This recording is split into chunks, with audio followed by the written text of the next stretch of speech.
Kalau kita mengkaji ilmu Al-Quran, memang Al-Quran itu turun beberapa proses. Yang pertama, turunnya 30 juz min Lauh al-Mahfud ila sama'id dunya, dari Lauh al-Mahfud ke langitnya dunia, disebut dengan Baitul Izzah. Itu sebanyak 30 juz langsung. Wis rasah mikir jeru-jeru imani wae soalnya mbok arono ora ketemu. Kowe dimani wae. Quran turun dari Al-Mahfud, yaitu 30 juz min surah Al-Fatihah ila suratin Nas. Itu dari sisi Allah turun ke langitnya dunia, ada tempat namanya Baitul Izzah. Ada pendapat tempatnya persis kalau dari Ka'bah terus yang dulu. Kira-kira menurut wis pokoknya diyakini wae. Soalnya dibuktikan ya angel, hanya disedekati dengan iman saja. Kemudian lalu turun berangsur-angsur, munajjaman, ayatan fa ayatan, hukman wa hukman, mas'alatan ba'da mas'alatin, selama tadi 22 tahun, 2 bulan, 22 hari, yang diawali surah Al-Alaq 1 sampai 5, dia tutup dengan surah Al-Maidah ayat yang ketiga. Nah, Bapak Ibu yang dimuliakan Allah Subhanahu wa taala, sedikit kita belajar bagaimana proses turunnya yang dari langit dunia kepada Nabi Muhammad SAW. Di ayat yang 51 sampai 53 surah Asy-Syura dikatakan, A'udzu billahi minas syaitonir rajim. Wa ma kana li basharin an yukallimahu Allahu illa wahyan aw min wara'i hijabin aw yursila rasulan fayuhiya bi idnihi aw yursila rasulan fayuhiya bi idnihi ma yasha innahu 'aliyyun hakim. Wa kadzalika auhayna ilaika ruham min amrina ma kunta tadri mal kitab walal iman walakin ja'alnahu nuran nahdi bihi man nasha'u min ibadina wa innaka latahdi ila siratin mustaqim siratil ladzi lahu ma fis samawati wa ma fil ardh ala ilallahi tasirul umur. Artinya, dan tidak ada bagi seorang manusia pun bahwa Allah berkata-kata atau berbicara dengan dia kecuali dengan perantaraan wahyu atau di belakang tabir atau dengan mengutus seorang utusan, yaitu malaikat. Lalu diwahyukan kepadanya dengan seizinnya apa yang Allah kehendaki. Sesungguhnya Dia maha tinggi lagi maha bijaksana. Dan demikianlah kami wahyukan kepadamu Al-Quran dengan perintah kami. Sebelumnya kamu tidak mengetahui apakah Al-Quran atau Alkitab itu, dan tidak pula engkau mengetahui apakah iman itu. Tetapi kami menjadikan Al-Quran itu cahaya yang kami tunjuki dengan dia siapa yang kami kehendaki di antara hamba-hamba kami. Dan sesungguhnya kamu benar-benar memberi petunjuk kepada jalan, kami memberi petunjuk kepada jalan yang lurus, yaitu jalan Allah yang kepunyaannya segala apa yang ada di langit dan apa yang di bumi. Ingatlah, kepada Allah lah kembali semua urusan. Bapak Ibu yang dirahmati Allah Subhanahu wa taala, ayat ini menyebutkan pada kita semuanya bahwa tidak ada orang yang diajak ngomong langsung kecuali di belakang tabir. Di proses turunnya wahyu itu, Allah Subhanahu wa taala itu menyampaikan kepada baginda Nabi Muhammad SAW dengan cara wahyu. Pewahyuan atau bahasa Indonesia revelation adalah yaitu dengan dikirim utusan kepada baginda Nabi Muhammad SAW, atau juga pernah yaitu berbicara Allah di belakang tabir. Alias Allah berfirman tetapi Nabi tidak melihatnya. Demikian pula Nabi Musa yang Allah katakan wa kallamallahu Musa taklima, itu juga tidak melihat Allah, tapi berbicara di belakang tabir. Prosesnya piye? Yang jelas Allah berkata kepada Nabi yang Nabi itu sendiri yang memahaminya, kemudian disampaikan isinya kepada umatnya. Kemudian atau mengutus seorang malaikat. Kita kenal malaikat penyampai wahyu namanya malaikat Jibril alaihi salam. Sejak wahyu pertama kepada Nabi yang pertama turun itu lewat malaikat Jibril. Jod saiki Jibril tugasnya apa? Wahyu sudah turun. Tugasnya menjaga wahyu itu sampai akhir masa, sampai akhir dunia, sampai kiamat. Nah, maka Allah katakan inna nahnu nazzalna dzikra wa inna lahu lahafidun. Sekamilah yang menurunkan Al-Qur'an itu dan kami pula yang menjaganya. Maka dengan para hafid-hafid Al-Qur'an, penghafal-penghafal Quran, orang yang mempelajarinya atas kehendak Allah Subhanahu wa taala, juga atas yaitu bimbingan Jibril alaihi salam. Bimbingnya piye?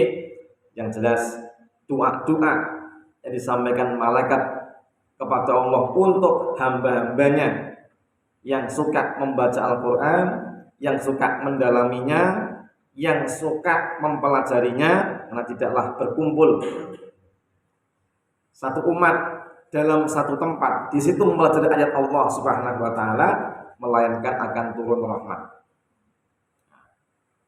Kemudian akan turun ketenangan, dinaungi oleh malaikat-malaikat Allah Subhanahu wa taala, dan bahkan namanya dielu-elukan, disebut-sebut di antara hamba Allah yang mulia di arsy-Nya sana. Jadi awake dhewe sakniki niku sing ngantuk napa sing melek niku jenenge nembe disebut-sebut.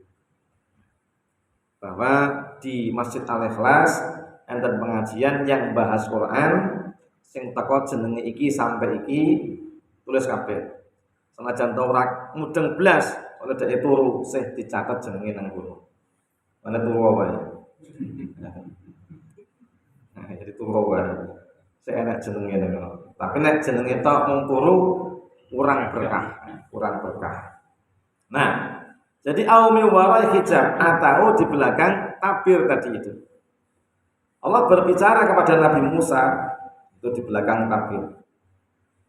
Terhalang wujud Allah dari pandangan Nabi Musa alaihissalam. Sehingga Musa tidak pernah melihat Allah Subhanahu wa taala. Nah, malaikat penyampai namanya Jibril. Jibril pun pernah mengatakan, dalam hadis dikatakan dari Ibnu Hibban, innar ruhal qudus nafasa fir ruhi. Inna nafsan lan tamuta hatta tastakmila rizqaha wa ajalaha. Fattaqullaha wa ajmilu fit talab. Ini contoh bagaimana Jibril itu menyampaikan wahyu. Baik wahyu Quran atau wahyu sunnah. Jadi ada wahyu itu Quran atau wahyu yang lain. Apa kata malaikat? Apa kata Rasulullah? Innar ruhal qudus, sesungguhnya ruh al-qudus, malaikat Jibril yang oleh tetangga kita dituhankan, ya. Nafasa fir ruhi, membisikkan ke dalam diriku. Nanti caranya membisikkan, dibisiki. Bagaimana ketika Nabi sedang bertahanus di Gua Hira, maka malaikat membisiki, "Ya Muhammad, iqra." Nabi menjawab, "Ma ana biqari." Iqra ma ana biqari. Iqra bismi rabbikal ladzi khalaq. Bacalah iqra bismi rabbikal ladzi khalaq. Terus sampai ayat yang ke-5. Nah, demikian pula ketika Rasulullah SAW mendapatkan wahyu yang lainnya, maka Jibril membisikkan. Apa bisikannya? Innan nafsan lan tamuta. Sesungguhnya jiwa ini belum akan mati. Jangan merasa khawatir mati. Nah, urung wayahe mati, urung bakal mati. Dan ora sah ngawatirke rezeki. Nah, kenapa? Karena lan tamuta hatta tastakmila rizqaha wa ajalaha. Orang belum akan mati sampai disempurnakan baginya rezekinya. Ya. Jadi dan juga ajalnya. Jadi wong iku rasa kemrungsu mikir engko mancing apa ora, kelima apa ora, rasa mikir. Mau mangan apa, mangan sapa rasa mikir. Bertakwalah kepada Allah. Taatlah kepada Allah Subhanahu wa taala. Kenapa? Karena engkau tidak akan ditinggal oleh Allah. Rezekimu meskipun kau tidur, kau nganggur, kau baca Quran tetap akan disempurnakan Allah. Orang belum akan mati kalau rezekinya masih ada. Artinya kalian kulon jenengan sahabat itu dijamin rezekinya dening Allah Subhanahu wa taala sampai mati. Makanya mendekatlah kepada Allah. Berimanlah kepada Allah. Taatlah kepada Allah. Wa ajmilu fit talab, dan berbaik-baiklah dalam meminta. Ini salah satu bisian Jibril kepada baginda Nabi Muhammad sallallahu alaihi wasallam. Jadi monggo, ini kalimat yang dibisikkan oleh Allah lewat malaikat Jibril supaya umat Muhammad khususnya niku tidak perlu mengkhawatirkan rezeki. Sing penting jenengan nyambut gawe tenanan, ikhlas, berharap kepada Allah Subhanahu wa taala, bersungguh-sungguh mesti bakal entuk. Orang entuk ngapa? Karena kita tidak bersungguh-sungguh dalam ketaatan kepada Allah. Enek wong sing rezekine lancar, enek sing sedengan, ana sing tersendat-sendat. Nah, lancar sebabnya apa? Karena dia selalu mendekat dan banyak melakukan amal-amal ketaatan kepada Allah Subhanahu wa taala, dilancarkan. Sing sedengan yo ono karena apa? Karena ngamale sedengan wae. Salate mung sing wajib to. Sedengan ini. Ana sing pedhot-pedhot apa? Soale duwite kakean dituku petik karo dimpil. Jadi tersendat-sendat. Kalau rezeki kita gunakan untuk sesuatu yang diharamkan Allah Subhanahu wa taala, membuat rezekinya buntu. Nah, sapa sing gunake rezeki urusan sing diharamke Allah, membuat rezeki tidak tersendat. Soale apa? Engko nek dikai yo akeh, tukune ora mung dimpil, petik, kerok, gundul, botong, beto tuku kabeh. Ini digawe dibatasi supaya ora kebablasan anggone maksiat. Makanya kan seandainya aku mengendaki semua orang akan kuberi rezeki yang maksimal. Cuman aku khawatirkan kalau sampai rezekinya itu dibludake, engko tinggi urusan sing ora bener. Maka dene itu kadang dibatasi rezekinya kok mepet, ben ora turah, ben ora anyat niat yang gilingan. Tuku mie alias tuku mie sama mie Suparmi. Suparmi nang Suparmi. Nah, pijetnya tetap nang kono gitu. Nah, ini dibatasi. Ada yang dilebihkan karena dia punya iman. Wong nek ndek iman nek rezekine luweh punjul, berarti dia ini bisa bisa membagi, bisa memanfaatkan, mentasarufkan rezeki dengan benar. Wong iki saleh, nek ngaji tenanan, maca Qur'ane ajeg, thalabul ilmine sungguh-sungguh, imane bagus, dikai yo akeh mudeng. Oh iki nek punjul sak nisab, wis sak nisab ana kewajiban zakat dibayar. Senajan nurung sak nisab, dia sedekah tidak lupa. Tapi nek wong ora mudeng, kok nek ngantek dicul-kecul, masa ambyar. Wong ora ndek iman itu ora mudeng cara mentasarufkan rezeki yang benar. Sehingga menurut hawa nafsu, bukan menurut petunjuk agama.